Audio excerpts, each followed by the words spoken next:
Most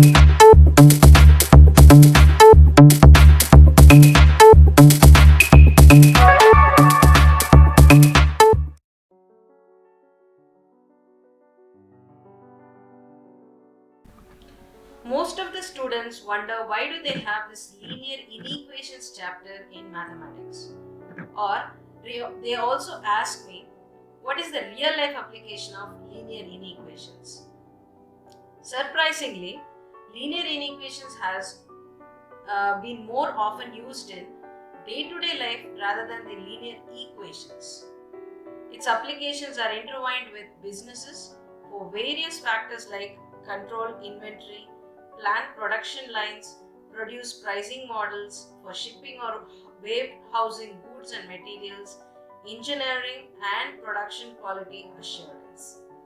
Now, this sounds quite new terminology for the students, but not anymore because once we intend to know about the applications of linear inequations, the rest follows to get familiar. And also, we should remember that it might sound that it is related to business sector, but yes, we are also into the picture as a consumer when it comes to business sector. Let us know more of why and how we need to learn about the linear inequations.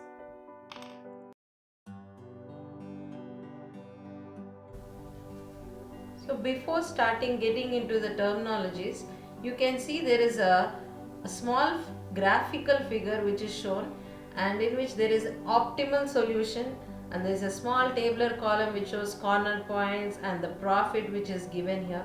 So as I referred already, when it comes to businesses, you need to deal with some particular constraints or particular factors so that you're manufacturing or you're controlling the inventory part or your production or you're pricing the values, shipping, or even the quality assurance is satisfied. Okay, for all these various applications, we need to get some figure based, or I can say rather conclusion mathematically, so that you do not suppose if it is a pricing matter. Okay, if your production you have already produced, and you need to price the models.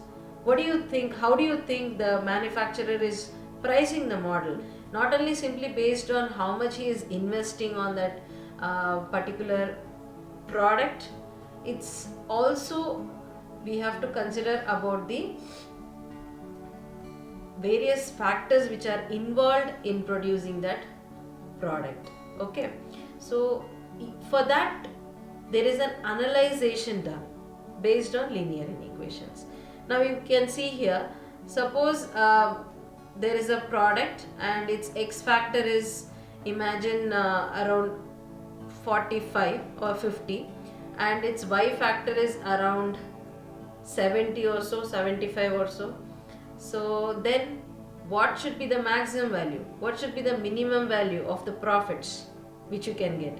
So there should not be, see, any business person will intend to find profits when he or she is manufacturing, yes or no? And then what should be the product's profit? How can you get the maximum profit, how can you get the least profit? Suppose there is a, now right now it is corona time, right? And most of the products outside are not selling because people are not going out to buy them.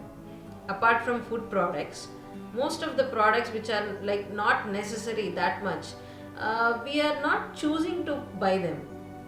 You can take the best example of Flipkart or Amazon. Most of the people used to buy from Flipkart and Amazon, but now the sales have reduced. Now the company's intention will be like how far you can increase the sales, how far you can make the price reduce, so that your sales are good, yet bringing some profits even in this corona situation. So these are the things which are involved with linear. You can see very clearly that there are linear inequation symbols, greater than, less than, greater than, equal to, less than, equal to symbols which are mentioned here. and that's the reason exactly we need to know more in depth about linear inequations. For your information, these graphs which are shown here are nothing but considered under the topic called linear programming. Okay, and then yes, when we dig into more of this topic, we will understand definitely better, because it will be on surface until you are at the edge of the topic. And once you get into details, yes, I believe you will definitely understand each and everything which is shown even in the graphs which I have mentioned now. Thank you.